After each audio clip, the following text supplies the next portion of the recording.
One summer, I was in Kansas swimming with friends in their grandparents' pool, and the older kids said, "Whatever you do, do not pee in the pool." People always say that, I thought. Isn't that always the rule? But this time, they went on to threaten, if you do, the water around you will change color. Everyone will know if you do. Do not pee in the pool. A number of years later, I was 16 and had gained all the freedom I had ever dreamed of. I could drive. But something went very wrong in the Jeep Cherokee that I was driving, and one day it started honking every time I made a left turn. Only left. I was mortified, and let's just say I avoided turning left at all costs. It took me much longer to get around town until I got it fixed. In general, we don't like to draw attention to our flaws, do we? The idea of highlighting our imperfections seems counterproductive, right? When I have a blemish on my cheek, I don't draw a circle around it. I use makeup to cover it up. Anyone else?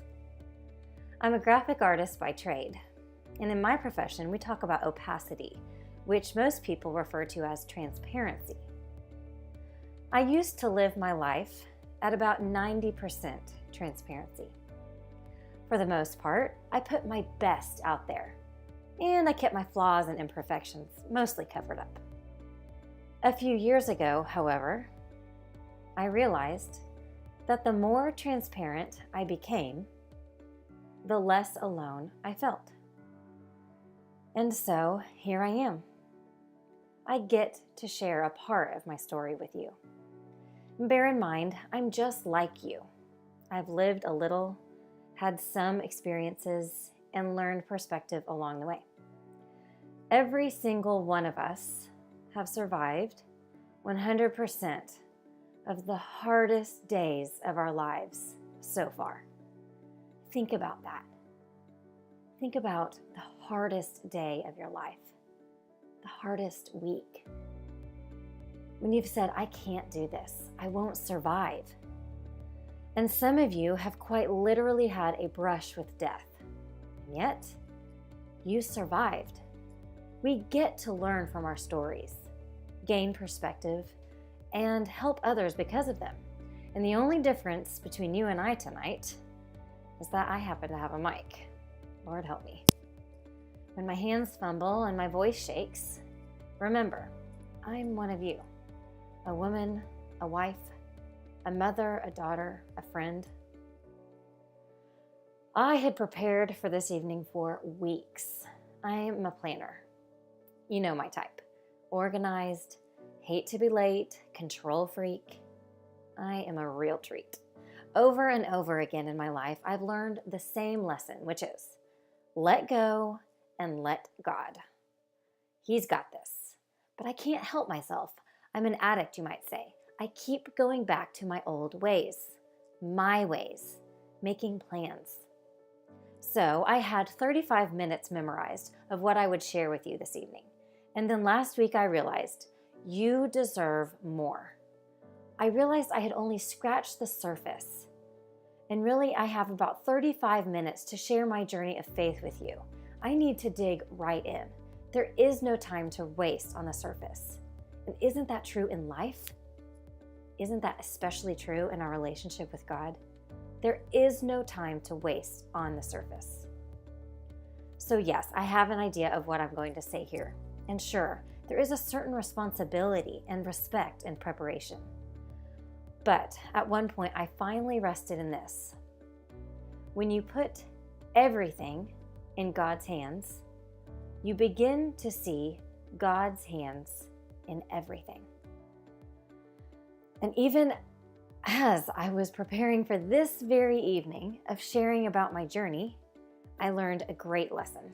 I was so concerned about being fully prepared with a flawless delivery, I began to lose sight of the point, asking God to use me. Because really, this is His story I'm sharing. He wrote the story of my life, didn't He? And so over and over again I have recited this to myself. It's Mark 13:11. Don't worry beforehand what you will say, but say whatever is given to you at that time. For it isn't you speaking, but the Holy Spirit. So 24 years ago, I stood in a tank of lukewarm water with the eyes of our church congregation upon me. I was asked, Rachel, do you believe that Jesus is the Christ, the Son of the living God? I was dunked in the water and my sins were washed away, and I rose to live a new life. Over 2 decades ago, I made the most important decision of my life, and yet I'm certain I didn't fully comprehend what it meant. I like rules. I like boundaries. I like to be able to see the boundary and not even get anywhere close to it. I avoid risk in general. As a young believer, being a Christian was a little bit like being a part of a club that had certain rules. It was more like a checklist of do's and don'ts rather than building a relationship with God. Not always, but for the most part, when given the choice between right or wrong, I typically chose right. It just seemed easier and less risky. Being in the Christian club didn't come with much resistance either. I spent time around people just like me and made decisions that pleased my parents. It all worked out pretty well, I thought. But looking back, it is clear to me that I was pretty proud of myself for these decisions. And I arrogantly believed that life was sort of feeling rewarded for it. I didn't see myself as a broken, flawed sinner. I believed I was doing this life well and could almost feel God patting me on the head. I never really felt a need for the Lord to be in control of my life. I had things pretty well managed on my own, as it seemed. He was able to focus on those who really needed him. I was like, I got this, God. You go take care of the others. I'm good. Have you ever had an experience in your life that was just too good to be true, but you didn't want to mess it up by saying anything? Maybe your parents said, you have 5 more minutes to play, but they got distracted and you know it had been at least 15 minutes, but you didn't want to remind them because you knew that playtime would be over. There came a time when I was a young adult that I knew my life seemed a bit too good to be true. I was married to my high school sweetheart, both of our families were healthy, and our days were incredibly happy. Sometimes I wondered when the other shoe might drop, but I didn't even want to say that out loud. I didn't thank the Lord enough for the daily blessings. I think I was almost fearful that it might remind him that my playtime was over. So I didn't bother him too much. I kept my distance a bit. I attended church and I stayed the path, but I didn't go very deep. I remained on the surface. So let's fast forward. My husband Chris and I have a son named Cooper. He's now 7.5. But when he was a few years old, we decided we wanted to expand our family. And on our 8th wedding anniversary, we learned that we would have a baby girl. We had decided to name her Audrey Claire. Audrey, which means noble strength, and Claire for clarity. I had exactly 4 weeks of daydreaming and dress buying and imagining what this little girl would look like, thinking about the day we would send her off to kindergarten. I was very busy that month. And then it all came to a screeching halt. I was halfway through the pregnancy when we learned that our daughter was missing a significant part of her brain due to Dandy-Walker syndrome. She also had multiple heart defects called tetralogy of Fallot. I learned the acronym IUGR, which means intrauterine growth restriction. And my amniotic fluid was dangerously low. You see, my dad is a practicing OB/GYN. I spent many summers working in his office and grew up knowing more than most young girls about the world of obstetrics and gynecology. And yet, none of these words were even remotely familiar. They were terrifying. Her outlook was grim, and we mourned the life we imagined with our healthy, happy daughter. No one could tell us if she would survive or how long she might live. Part of her very name stood for clarity, yet we seemed to have none. We wondered if bringing her into this world would force her into a miserable, painful life. Don't think I didn't wonder why this happened. It didn't add up based on how life had gone up to that point. It wasn't making sense. I was confused. This didn't feel like my life. Ultimately, we chose life for our daughter. It was the right decision, it seemed. I put my trust in God. And I thought about that point as I prepared for this evening. How well can we trust someone we hardly know?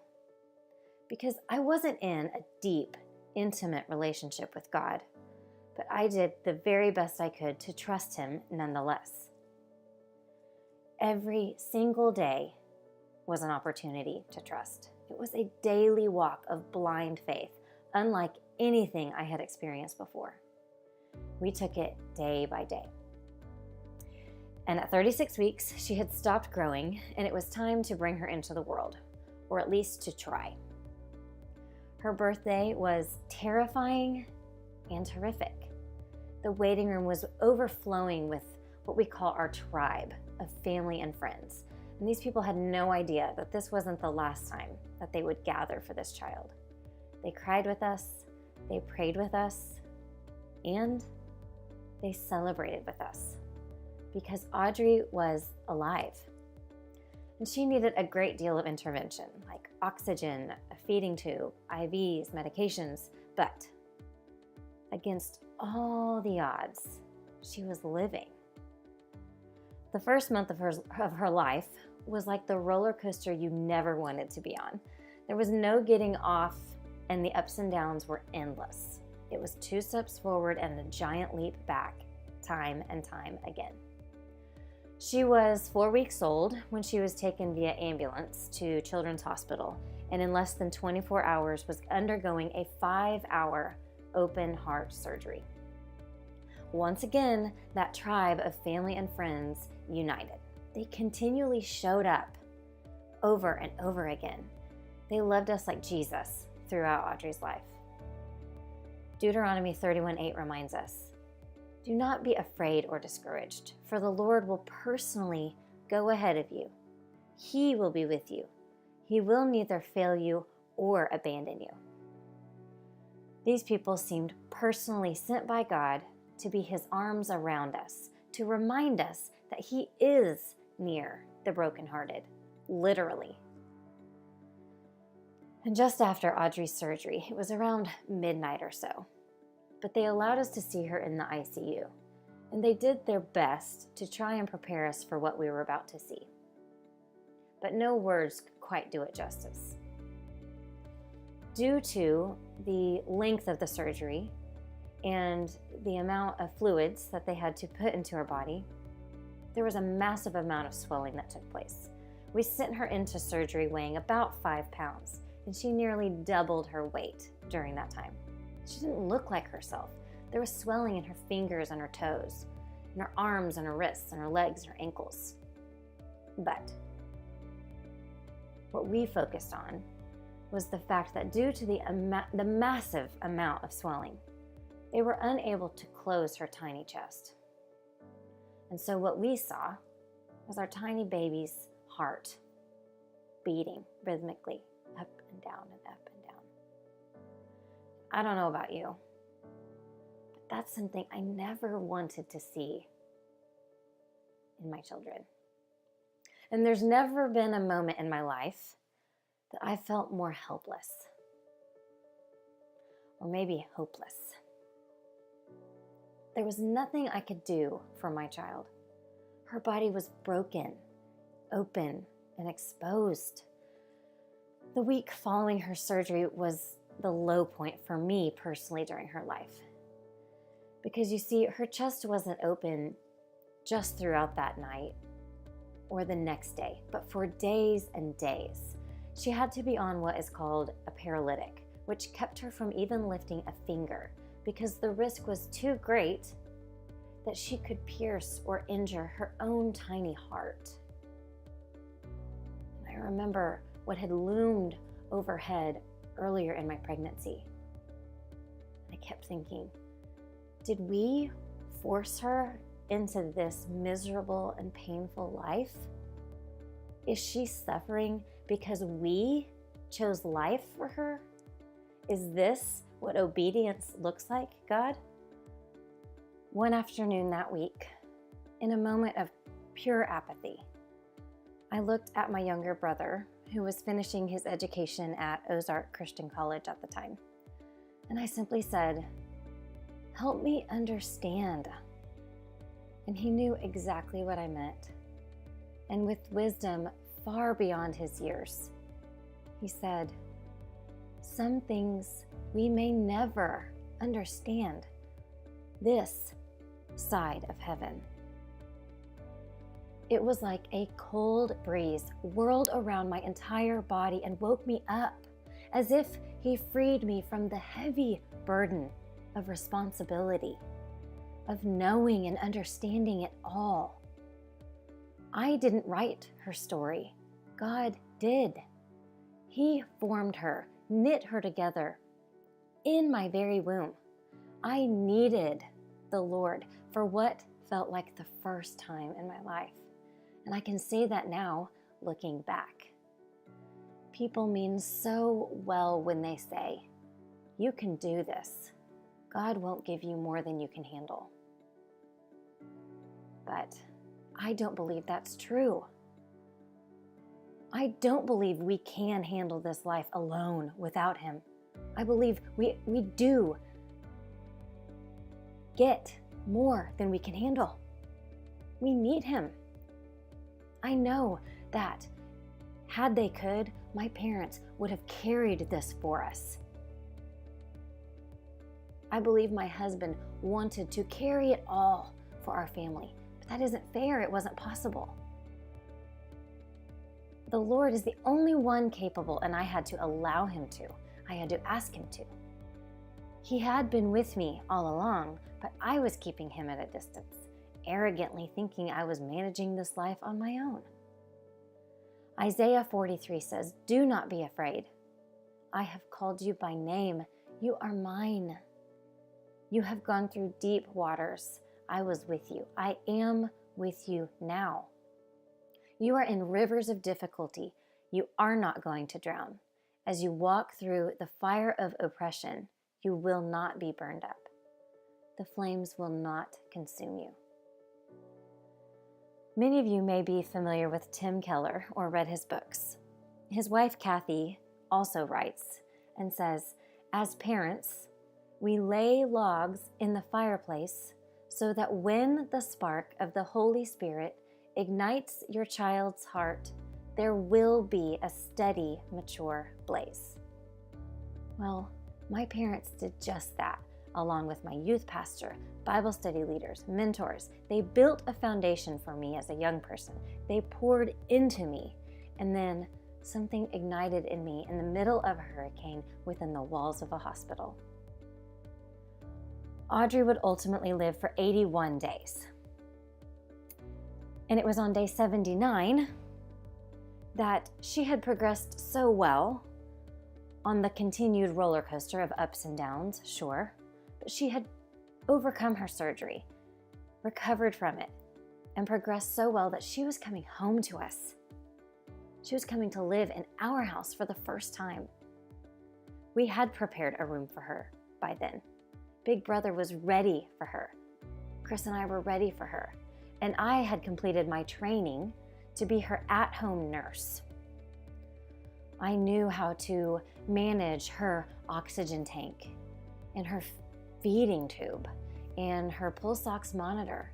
I knew infant CPR in case of an emergency. I was ready. And then the very next day, on day 80, the battle she had been fighting for so many weeks was coming to an end. Time and time again, doctors saved her life that night. And as my dad says, they quite literally plucked her from the edge. They were the ones fighting now. And finally, it was too much, and it became clear that we were forcing this child to stay alive. She was no longer able to breathe on her own, and she was intubated. She was put on life support. And she lay lifeless and still, as the room full of medical experts looked to us for a decision. And at that very moment, the chief of pediatric surgery came into Audrey's room. He was brand new to her case and allowed us to review a recent set of scans with him, where they put dye into her heart and lungs to check the function, mainly of her heart, is what they were looking at the time. This was several weeks prior to this evening. They were checking the function of her heart. But he, on this night, focused on her lungs. And what he saw was devastation. He saw that she would never survive with those 2 lungs. He was able to tell us in that moment that she would not come back from this. He truly gave us a gift. He granted us the one thing we prayed for throughout Audrey Claire's life: clarity. We knew that her fight was over. We had to let her go. We had to make the decision to remove the tube and let her fight be finished. And so, the following morning, our family and closest friends came to the hospital to say goodbye. And I don't have time tonight to tell you all about our final day, but I wish I could, because it was beautiful. It was everything I would have wanted for our last day with our girl. But in her final moments, Chris and I cradled our baby girl, and the tube was removed, and I held my breath, and I was terrified, scared that she might fight, scared that what if we were wrong? But she didn't, not even a breath. There was no fight, and we let her go. We sent her home into the arms of Jesus. God took her and healed her. And I felt relief. I no longer had to worry about her. I didn't question if she was in pain because I believed the Lord took that away for her. Physically letting her go will forever be one of the most difficult things I've ever done, because throughout her life, holding her was difficult because of all the tubes and wires that were literally giving her life. And so she was very fragile, and I had to be careful with her. And then I was finally, on her last day, able to hold her chest to chest and heart to heart and tuck her close under my chin, how I always wanted to.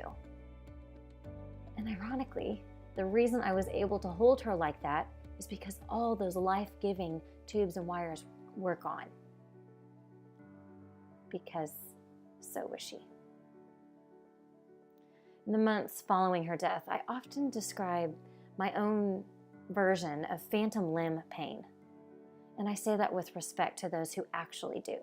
But there's something profound about growing this human in my own womb, holding her and knowing her and memorizing her. The weight in my arms of this baby that I knew. And then suddenly one day, in an instant, she was gone. I struggled with wanting to grieve the right way. I desperately wanted a book of instructions to guide me. We worked with a wonderful funeral home to hold a celebration of life service. And I kept looking in my paperwork to find the instruction guide on how to grieve Audrey Claire Leslie. Well, it wasn't there, because each of our journey of grief is unique, isn't it? It's our own, and it's deep and personal and intimate. But we do have our own guide, don't we? And it's called the gospel. John 16:33 says, I have told you all of this so that you may have peace in me. Here on earth, you will have many trials and sorrows, but take heart, for I have overcome the world. Tim Keller writes about a counterfeit God being anything so central and essential to your life that should you lose it, your life would feel hardly worth living. In Audrey's absence, I began to allow myself to become consumed with honoring her. If I wasn't going to get a full, long life with her, I would spend my days telling her story, singing her song. But it didn't fill the void her death left. For so long, Audrey and the loss of Audrey became a significant role in my life. The only one who could fill that void was God. But I lost my focus. I was broken. I was fighting his plan for my life and desperately trying to make sense of it all. For so long in my life, it seemed like it was a teeter-totter, a balancing act. The more good decisions I made, the more God blessed my life. Until one day, I finally understood it simply doesn't work that way. No amount of good deeds results in a life free from suffering, does it? Jesus also suffered. He suffered and paid the ultimate price so that one day we might spend an eternity inside the gates of heaven. Our world is a broken one. We all have a heavy cross to bear. Bear your cross because there's a crown in the end. There are things we may never understand this side of heaven. So seek heaven every day. We have a daughter named Emma. She's our number 3, our big 3, if you watch This Is Us. She's a relatively new walker. And when that fierce Oklahoma wind comes sweeping down the plain, she will struggle when she tries to walk into it. She loses her balance, falls down, she gets frustrated, and let's just say her hair is a hot mess. But eventually, she gets back up and she'll turn around. And she'll even put her arms out and just kind of go where the wind takes her. She smiles and seems like she's having the time of her life. And so often that's me. So often I'm facing the wind. I seem to be fighting for my plan, for my way. But if I turn around and let the wind carry me, I learn that the destination is even better than I imagined. When I stop resisting and allow myself to see it, God's hands are in absolutely everything. That white picket fence that seemed to be perched around my life got knocked down and became a broken mess. But that mess became my message, and I wouldn't trade it for anything, because it's the story, it's my story, written by God. The storm, your storm, my storm. You've weathered it. You're in it now, or it's coming. But remember, the only one strong enough to hold you steady in those waves is God. Be anchored.